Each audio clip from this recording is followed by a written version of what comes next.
How long has Black Oak's been open? We've been around since November of 1999. You weren't always in Etobicoke? That's correct. We originally started off down in Oakville, but we once our lease wound up, we just found it was better for us to move out of Oakville and back into the Toronto area, where it actually is literally cheaper for us to be here, and we've got a much larger space. So space-wise, and we also have this nice front room up front, so we can do some more entertaining, and the building's a lot better too. Uh, how many styles of beer do you have?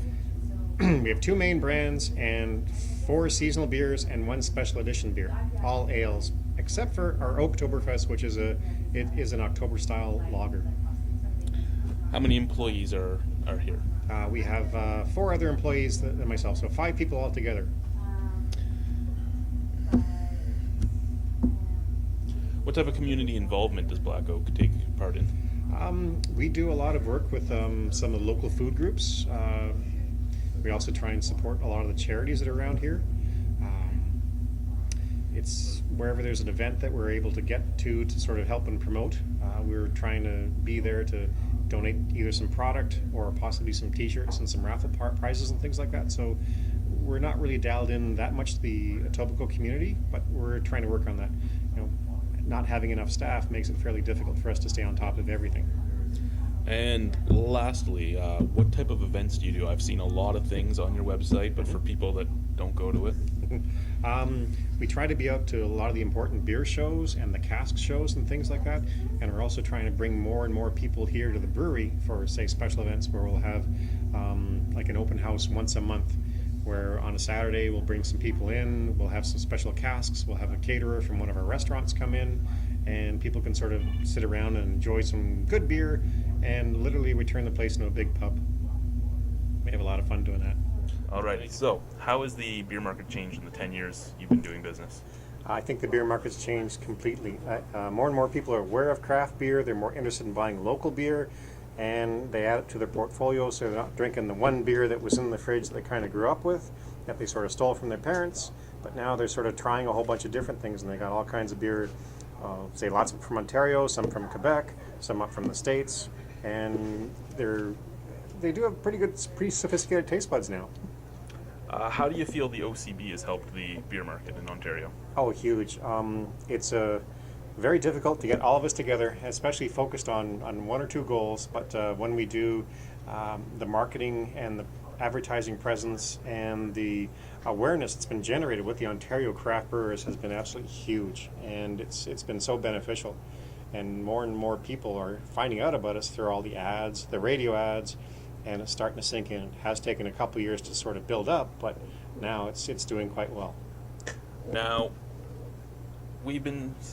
for a couple of years we were sitting around 30, 35 craft breweries here in Ontario. Just over the last year, we've exploded with about 15 new ones, Yes. a lot of them being contract breweries. How do you feel the contract breweries are affecting the market, and how do you feel they're affecting the growth of the market? I think they're actually encouraging some growth and driving a bit of the growth and coming out with their own recipes and their own style of beers, which is kind of a good thing because more and more people are aware of the beer being out there, so they want to try new things. And a lot of bars are interested in trying local beer, so they're happy to get beer from either an existing brewery or a virtual brewery. Now, my other question with the virtual brewery is, do you feel it at all stalls any of the current breweries' productivity, since they're using up a tank? Sometimes. It's always a bit of juggle in your production schedule. So some of the larger breweries do have that ability to do some contracting. For some of the contracting we do, for example, occasionally there will be a little bit of difficulty in trying to get some tank space. So that's why occasionally we do run out of beer. So it's either our beer or their beer, and trying to get everything through. And it's not really the busy season, which is from the May 2-4 weekend till Labor Day weekend. So that's going to be the crazy, hectic, busy time. Also, with what the craft brewing industry has taken from the big guys market, you're seeing a lot of the pseudo craft breweries coming out, Yes. trying to get a little bit of their pie back. Personally, to me, I feel it's a Pandora's box with a little bit of a hick. I mean, you have them trying beer that is not Molson, is not Coors, is not all that stuff that actually has a flavor to it. But at the same time, once they start drinking that, I feel that they'll have more of a reason to go out and go, hey, I want to try this black oak beer. How do you feel it's changing the market? I think that is also driving market change, as well as, for example, when the big brewers brought in the import companies such as Stella Artois and Hoegaarden and things like that. That was a huge change because it was now a presentation. So you'd get a specific beer in a specific glass, dispensed in a certain way, either by scraping off the foam on the top, but also the rinsing of the glass before the glass was given to you. That sort of also elevated people's awareness about, oh, beer can be something more than just something cold, fizzy, and wet that you watch when you're, that you have when you're watching a hockey game. What's your distribution region? We actually stretch pretty far right now. We go from Ottawa all the way down to London, and we are sort of GTA around the 401 kind of corridor, and we're starting to try and fill in things, bits and pieces here and there. We've got sort of little pockets of like a super support, which is great, and then we're trying to sort of fill things in between with the beer store, with the LCBO, and we also use some of the brewers retail. We use some depots to help us distribute up to Ottawa, and then say for the London area, we'll drive our beer down to the London depot, and we're in about 45 LCBOs right now, and then which will probably go up to about 80 to 100 LCBOs by the summertime, and we're in 76 beer stores right now as well. So it's really keeping us moving. So that brings us on to the next question, which you've partially answered there. Do you direct deliver your beer? The majority of times, yes, but when it's kind of far away, it's hard to do a run up to Ottawa every week. So it's basically bottled product going there. Our kegs are primarily the GTA, London, Waterloo, Kitchener, Guelph type of area. And we're hoping to expand. It'd be nice to get another truck as well. For the viewer that doesn't know, what's it take to get into the beer store and what's it take to get into the LCBO? Really good salesmanship is the best way to describe it. With the beer store, you can go to head office and you can say, I want to have a brand in there, and then you pay your flat registration fee of approximately $5,000, and then it's around $230 per SKU per store. So you can build up your stores that way, which works out fairly well on a small scale. And as long as your product sells in the beer store, you can stay in the store. If your product doesn't sell in the store, you basically get booted out, which is kind of works out for me because I don't want my product sitting in a store which is not moving. I want the nice fresh turnover. So we do have about a 6-month shelf life for our beer, but I try and keep it within, say, 3 months. So we do a lot of just-in-time type of deliveries, and I don't really like getting beer back. It's supposed to go out and people are supposed to enjoy it. Not supposed to come back all dusty. For the LCBO, you have to do a lot of work in the individual stores themselves, working with the beer captains, working with the store managers and the beer people, and you can develop a pretty good rapport. And as long as your product sells, you can move from the bottom shelf to the middle shelf to eye level is bi level, and a big pile on the floor, pile them high and watch them fly. So much more labor is involved with the LCBO. Okay, now also with the LCBO, when you walk in, you're now seeing a lot more choice. There's a lot more imports, a lot more craft. Yep. You're seeing a lot more acceptance with labels and percentages. Why do you think their beer department's getting so big? I think there's demand for it. So people are finding out about it. In Canada, Ontario especially, I think we're about 10 to 15 years behind the Americans. And so the Americans are very accepting of new beers and trying different things. And slowly, Ontario people are starting to say, hey, I want to try something new, I want to try something different. And they have a bit of an adventure going out and trying these things, which is fantastic. So more and more people are getting in there and trying things. And so the demand's growing, and seasonal beers are starting to pop up more, which is great. So you can have a really nice beer for the summertime, really nice beer for Christmas time, really nice beer for wintertime. Something special in the fall, something special in the spring. It gives you something to look forward to. Alrighty. What does craft beer mean to you? Craft beer, to me, personally means that someone's taken a lot of time and care to make the beer. And it's handcrafted in small batches, and you get to meet the people behind the beer as opposed to meeting a marketing company that's promoting and presenting the beer until they get replaced by another marketing company that's promoting the beer. So when people come in, they sort of see the people.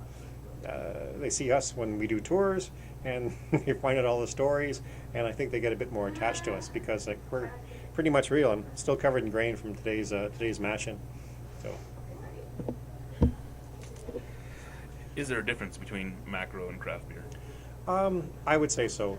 In terms of flavor profile, in terms of marketing, in terms of demographic reach, the large breweries, in order to sell a lot of beer, it has to be palatable to everybody.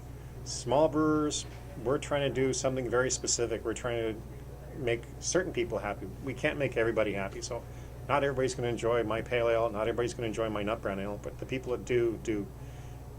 To sell a lot of beer, you got to be able to make everybody happy, and it's a bit of a compromise when you're at that stage and at that level.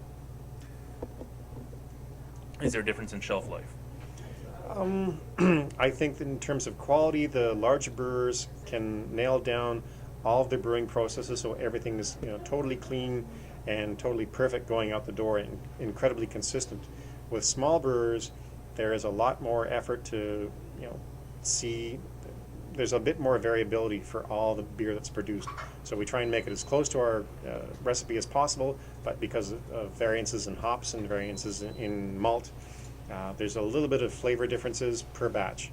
And to make beer consistently is very, very difficult. I think a lot of the Ontario craft brewers can do that.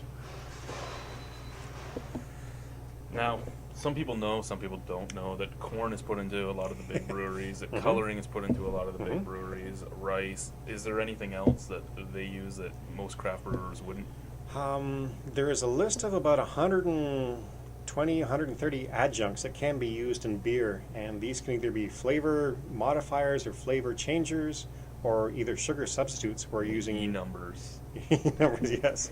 You're using things like corn sugar or beet sugar, and corn solids, and carbonated water. So you're high gravity brewing at a very large scale because it's more efficient and more economical. So the accountants have been working away on the larger side of things, but there is, in my opinion, there is a difference in the flavor profile, and I'd say even the after effects. So some people can find it may generate more hangovers or more headaches, or some people just don't like the beer being quite so fizzy. Now, the postponed label law.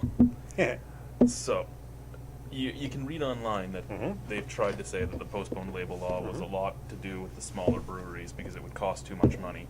I don't know how much most people feel about that because most small breweries have their ingredients on the label already and there's nothing hidden. Do you think that once all those E-numbers have to be put on the bottle that you might see an even bigger surge in the craft beer industry? I think so, because more people really want to know what they're eating and what they're drinking, and they want to know what goes into it. So when you're just getting a beer that's sort of made with may or may not contain this, that, or the other thing, or I'll say if we have, for example, one of my summer beers, the Summer Saison, which has got orange and coriander. It's got orange peel and coriander in there, and it tastes wonderful. And so people say, wow, here's something going into a beer which makes it a little bit different, but it's also very true to that style of beer, that Saison style. Just like to interject that I had that Saison at the beer festival last year, and it was great. I like it too. Thank you very much for talking to us. No problem. It's a pleasure. Great. It's fun. Thank Cheers. you. Thank you.